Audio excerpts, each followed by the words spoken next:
when you throw more picks in a playoff game than you did in the entire 17-game season before that, I don't think, going to be anywhere for Justin Herbert to hide. Just a bad day to have a bad day, as this Charger offense just melted down, particularly in the second half.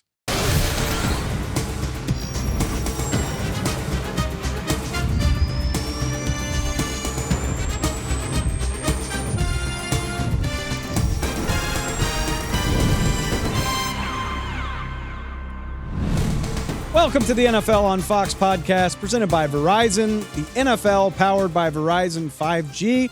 I am your host, Dave Helman, and as promised, we got a special weekend episode of the show for y'all. Wildcard weekend started on Saturday. We're not going to leave you hanging all the way till Monday to recap all of the action. So while you're gearing up for Sunday's games, let's relive Saturday's action. We had 2 games to get to. Let's jump right into it. Let's bring in my guy, Eric Williams of FoxSports.com, who's going to help me dissect everything from the Saturday AFC games. Eric, how we doing, man?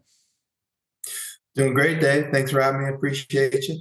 Thank you for hopping on in the middle of a busy weekend. Let's just do this. We'll just do this in reverse order. Let's start with the night game, and we'll work our way forward to the early game from Saturday. Let's start in Baltimore. The Ravens just roll over the Pittsburgh Steelers, 28-14.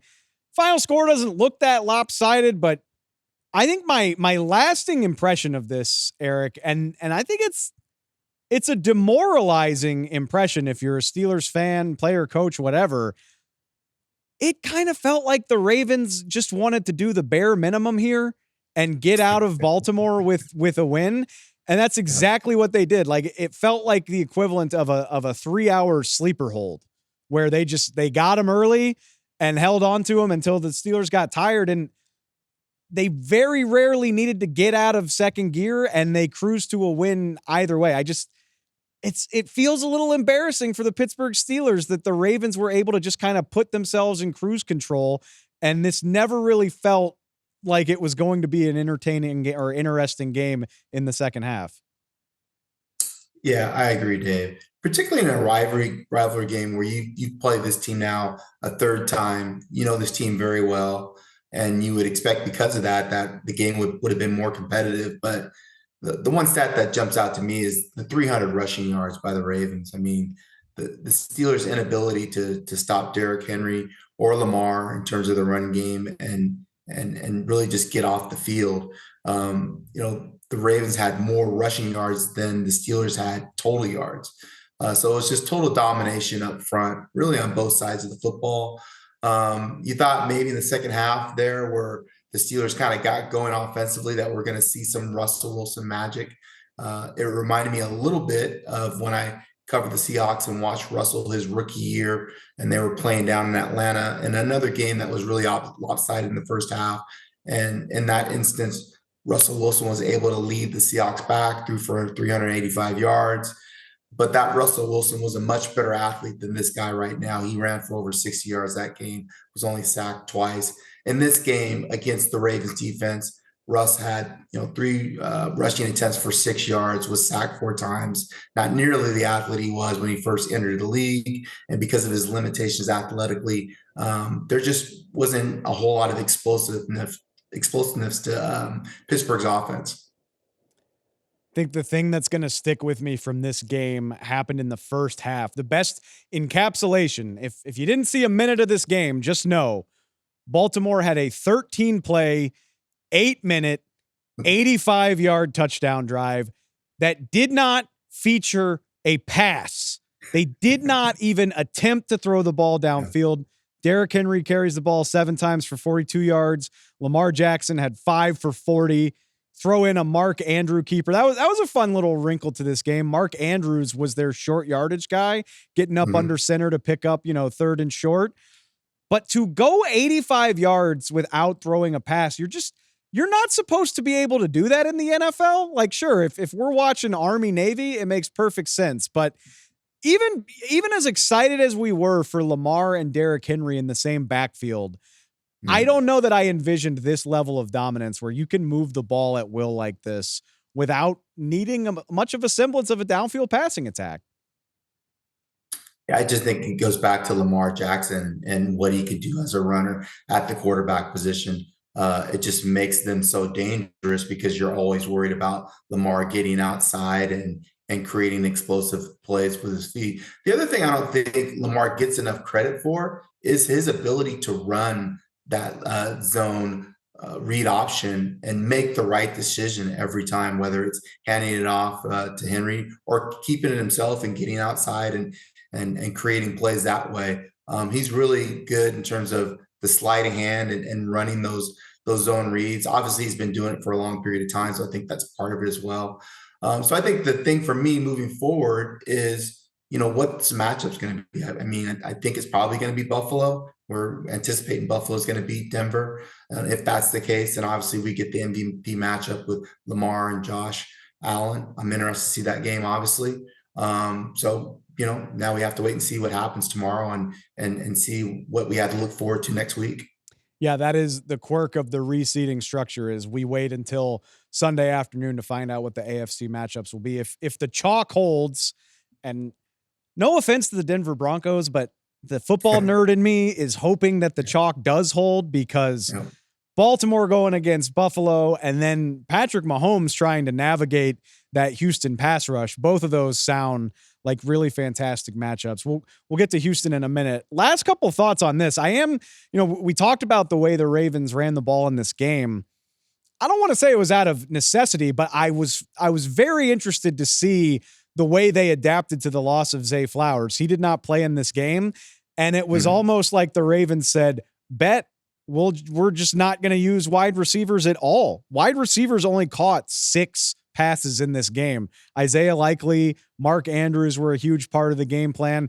I'm very interested. Obviously, we don't know yet if Zay will be able to play in the divisional round, but it was very interesting to see the way that they adapt to that. And again, I'm not going to focus too much on the future matchup, but I can't help but think about how well the Ravens ran the ball against Buffalo very early on in this season. I think you put that much beef on the line of scrimmage with the misdirection ability that Lamar and Derrick Henry have and the way you're keeping defenses guessing. This is just, it is a problem for any defense to deal with. I don't care who they go up against. And like you said, particularly against Buffalo's defense, because they play light boxes so much and they use at least 5 defensive backs, probably the most in the NFL. And so that is an interesting matchup. Are they going to be able to handle the beef that the Ravens present if they're going to run a lot of 2 tight end sets and have Henry running downhill against that defense? In a game that, I'm anticipating is going to be a cold weather game that takes place in Buffalo. So, yeah, certainly that's going to be something to watch next week if these 2 teams meet. Derrick Henry started the night in 17th place in playoff rushing yardage all time, jumped all the way into the top 10. He passed Larry Zonka during this game.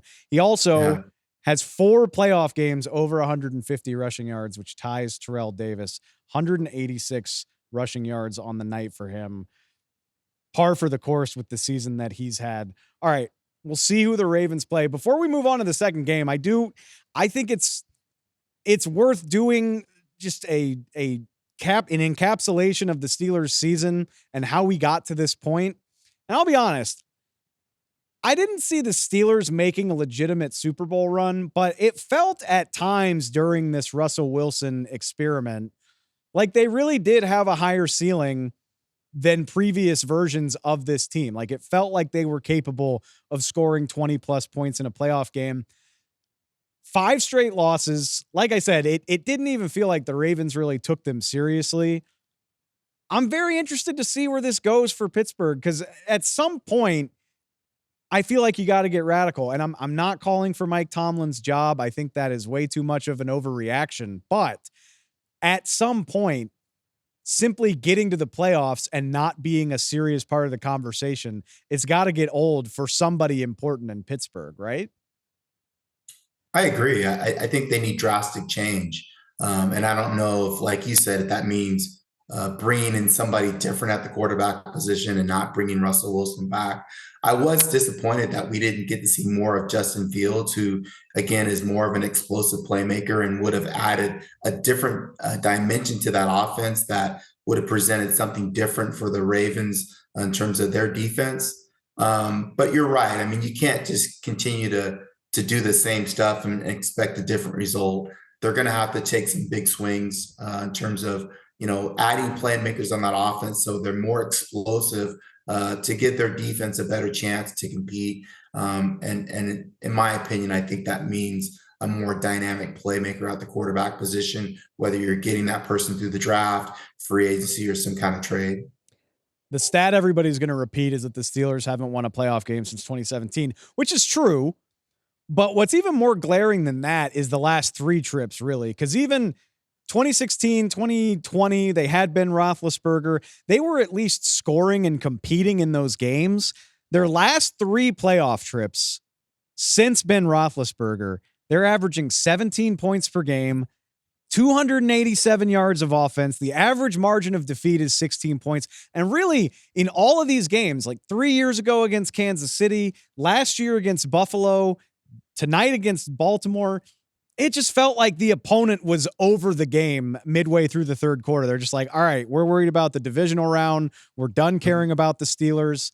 And that's an embarrassing place to be if you're an organization with 6 Lombardi trophies. And I know it's easier said than done. Like I said, I think firing such a successful head coach is not the right move, in my opinion. But I don't know how you tangibly improve at the quarterback position with where they are in the draft order, with the quarterbacks that are going to be available. I don't think there's a tidy answer to this, but I'm tired of watching the Steelers run this back and being a 9 or 10 win team that nobody needs to take seriously. Yeah, I agree with you, Dave, but you're right. Like, there is no obvious answer in terms of who you're going to bring in. I mean, if Minnesota doesn't sign Sam Darnold, is Sam Darnold a significant improvement in terms of Russell Wilson and who you have there now? Is there really somebody in the draft that's going to come there that you're able to get, where they're going to be in the draft that's going to change the dynamic offensively? Probably not.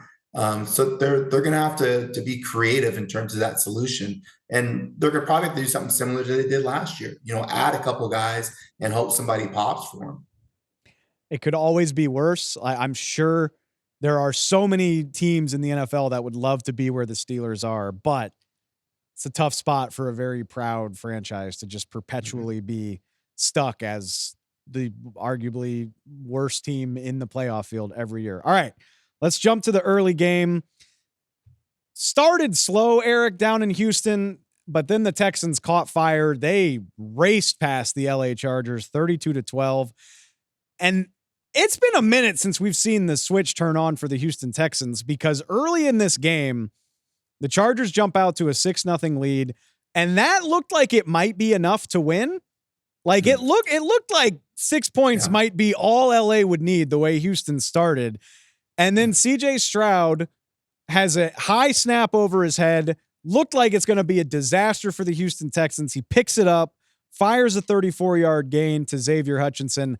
And from that point on, it felt like that was all she wrote. Like, it never felt like the Chargers were able to stem that tide of momentum. And the Texans outscored the Chargers all the way from 32-6 from there. Yeah. What was it about that wave of momentum? It just felt like it never let up for LA. For me, watching it and watching CJ, it just seemed like he played free. Like, he wasn't worried about, whether he's going to turn the ball over, and he was just out there making plays within the rhythm of the game. And that was cool to see, because I think early on in the season, he had been playing, like the rookie of the year that he was last year. And then, they struggled to protect him. Obviously, that was part of it as well. But I just think he was just out there throwing the football to the guys that were open, trying to complete passes. They did a good job of completing passes over the middle of the field. I think, according to Next Gen Stats, he was 13-16 for over 200 yards over the middle of the field on in-breaking routes. And so that seemed like a place that they wanted to attack the Chargers, and they were very successful doing that. The other thing is they finally started running the football effectively in the second half. Joe Mixon ended up with over 100 yards and a touchdown. They were able to grind some clock there in the fourth quarter. So overall, a good offensive performance. And then the defense just got after Justin Herbert. I think they pressured him over 50% of the time, 4 sacks, 9 quarterback hits. And obviously Herbert gave up the ball, 4 interceptions, and that was all she wrote. I will readily admit that I picked the Chargers to win this game, but we said in the preview episode, if anything, don't sleep on Houston's defense and its ability to make this a very tough day on the LA Chargers. You line it up perfectly. Will Anderson, sack and a half, 2 pass breakups. And when the pass rush wasn't getting to Justin Herbert, the coverage was fantastic. I mean, Derek Stingley and Kamari Lassiter, 7 total pass breakups and 3 interceptions. This is, even if they aren't as capable of reaching this offensive ceiling that we saw in the second half on Saturday, that type of pass rush combined with that type of coverage can make life hell on any team that they play. That is quite a formula for success. No, Dave, I think they're going to be a problem, whoever they face next week, with the way that defense is playing because of the pass rush. And then, like you said, the coverage behind that.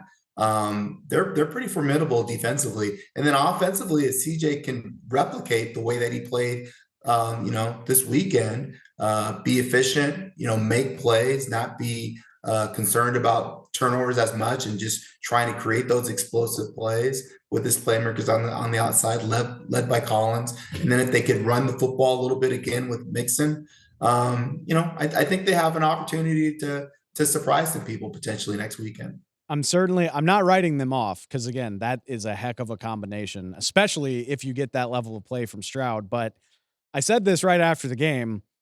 CJ Stroud, 324 total yards and a touchdown, carried the offense on his back in a big spot. So exciting to see. Stingley, 2 big interceptions. Will Anderson, sack and a half, like I said. Kamari Lassiter with a couple breakups and a pick. Nico Collins, 7 catches for 122 and a touchdown. Eric, Nico is the oldest guy I just mentioned, and he's 25 years old. Mm-hmm. The future in Houston feels so bright, and I think we lost sight of that because this season has been such a slog. But it's so exciting, the contributions and all of these guys that they drafted to be these cornerstone type of players. They look the part, man. Like, this looks like a team that's going to be capable of winning that division for the foreseeable future. And I just thought it was really fun to see all of those guys that we have such high expectations for. They all had a big hand in dominating this game. You bring up a great point, Dave, because this is one of the teams that we were talking about nationally as a team that we thought could compete for a Super Bowl based on what they did last season. And then obviously they kind of went through a tough stretch, during the year. CJ Stroud went through a tough stretch, kind of a sophomore slump in terms of his performance. 12 interceptions, was sacked 52 times. Again, they were having trouble protecting him. But then you watch this performance and you start to remember, oh, this was why we thought this was a team that could compete for a Super Bowl, because they have all the elements and they're young. So they're a team that we expect to be good for, 2, 3, 4 years. And so, you never know when you're going to have the opportunity to compete for a Super Bowl. You can't, just rest on the fact that you're young and you're going to have, a couple bites at the apple. So they're here now and they need to take advantage of this opportunity they have to potentially, make a little run and maybe get to the Super Bowl, surprise some people. We don't know yet if the Texans will go to Kansas City or Baltimore. We'll see what happens on Sunday to decide that. On the flip side, let's talk about the elephant in the room, the thing that I think is going to be one of the leading topics on all of the talk shows, all of the talking heads, I think, are going to be talking about Justin Herbert playing the worst game of his NFL career, in my opinion, in one of the biggest stages. There were a lot of hands in that collapse against Jacksonville a few years ago. And to be fair to Justin Herbert, he didn't get a ton of help in this game either, but when you throw more picks in a playoff game than you did in the entire 17-game season before that, there's, I don't think, going to be anywhere for Justin Herbert to hide. Just a bad day to have a bad day, as this Charger offense just melted down, particularly in the second half. Yeah, Dave. I mean, the criticism is warranted based on his performance and the expectations going into this game, because I think a lot of people nationally not only expected them to compete, but expected them to win this game based on how they had played throughout the year. One of the top ranked scoring defense going into it. Like you said, Herbert only had 3 interceptions during the whole season going into this, so you didn't expect him to have this turnover performance against the Texans. I think you're right. It's not all on him. I mean, no Keenan Allen, no Mike Williams. They didn't really replenish their playmakers on offense. They lean more on young guys like Ladd McConkey and Quentin Johnston, who had played better this year, but aren't Keenan Allen and Mike Williams. So I think that's part of it. But also, when you're making the kind of money that Justin is making as one of the top quarterbacks in the league, you have to be able to raise the level of play in terms of the X's and O's. And he just wasn't able to do that in this game, which is unfortunate, because I thought the defense was kind of keeping them in. And then obviously the turnovers, continue to come, and the game got away from them. Don't think it's a coincidence. The Chargers rushed the ball for less than 3 yards per carry. J.K. Dobbins and those guys just never really able to get going. And once you fall down by a score or two in the second half, I think then all bets are off, but just never able to find any sort of consistent rhythm, any sort of balance.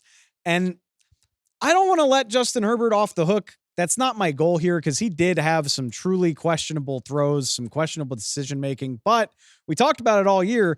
The lack of options behind Ladd McConkey rearing their head at a very bad time. I mean, McConkey, most ever receiving yards by a rookie in a playoff game, 9 catches for 197 yards. The rest of the Chargers pass catching core combined for 5 catches for 45 yards. If you're the Chargers decision makers, you got to be eyeing up T. Higgins. You got to be eyeing up guys in the draft. I mean, like I said, this is old news, but they managed to piece it together throughout the regular season, and against this caliber of competition, the wheels just kind of fell off all at once, with the exception of McConkey. Yeah, their focus was on the trenches in the first year with Jim Harbaugh there. They wanted to get strong up front in terms of the O-line and D-line. That's understandable. But like you said, if you want to make a deep playoff run against talented elite teams, you have to have elite playmakers on the outside that can win one-on-one matchups. And that's just not the case right now when you look at the Chargers. To me, they don't need just one guy. They need 2 or 3 guys. They need 2 receivers. They need a tight end. They need a running back. They need 4 or 5 guys to really take full advantage of Herbert and his playmaking ability. And again, not to put the entire game on him to go out and win it. So I'm interested to see what kind of moves they're going to make in the offseason. I think they have some cap space. They have the ability to do some stuff through the draft. And they need to go out there and do it, because you're not going to have a guy like Justin Herbert and that talent on your roster forever. I'm not saying this to be funny, I promise. It's very sincere, because I started to believe in the Chargers around November, like when they managed to hold on against the Bengals, when they managed to rally back against Denver. They were trailing at halftime. They rallied back to win that game in the second half. They played tight with the Chiefs on both occasions. When you factor that in with just the charisma and the persona of Jim Harbaugh, I really believed that they had kind of slayed the chargering demons. It felt like, okay, maybe Jim Harbaugh has a big enough personality to push past this. And then you see them completely fall apart like this. Like, how do you think that'll dog them in the second half into next year? Yeah, I think with Harbaugh, it's just going to take another year of kind of bringing this group together and continue to build on what he put together his first season. Obviously he had a lot of success. He was with San Francisco and at Michigan and other stops. But you're talking about the Chargers here, who have a long history of struggling in the postseason. Charging is a thing. I've covered this team for a decade, so I've seen it up close. And it's obviously going to take more than a year to kind of to get over, what they deal with on a regular basis in terms of, I guess, just confidence, really, when you're talking about these playoff situations. A couple of years ago, you had the 27-0 lead against Jacksonville. You gave that up. And then this year, Herbert has his worst performance as a pro. So at some point, they're going to have to put this behind them. And it's going to come from, Jim Harbaugh giving them confidence as a head coach and continuing to be in these situations, being comfortable in these tough situations in the postseason, and just figuring out a way to get a victory. It's funny. We go into the playoffs every year knowing 13 of 14 teams are going to be unhappy when this is over. You're going to have to sit with that for the entire offseason. But I didn't see these exits being so disheartening for either LA or Pittsburgh. Just very demoralizing ways to go out in the wild card round. But it's Baltimore and Houston that move on. We will see who they play on Sunday, and we will have so much more wild card coverage coming up. Eric, thank you so much for your help, man. I appreciate it. Yeah, thanks for having me, Dave. Appreciate you.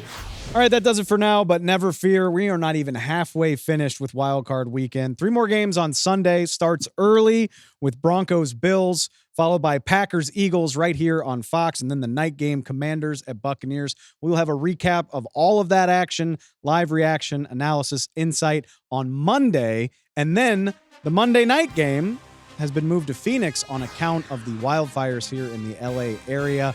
Minnesota facing the LA Rams in Phoenix. And of course, all of our best wishes, thoughts, prayers go out to all of those affected by the fires here in the Los Angeles area. We'll be back Monday to recap Sunday. And then Tuesday, of course, we've got you covered for the Monday night game as well. So much more wild card coverage coming your way. Make sure you're subscribed so it hits your feed. Find us on Spotify, Apple Podcasts, wherever you get your pods. I will talk to y'all real soon. As always, I appreciate it.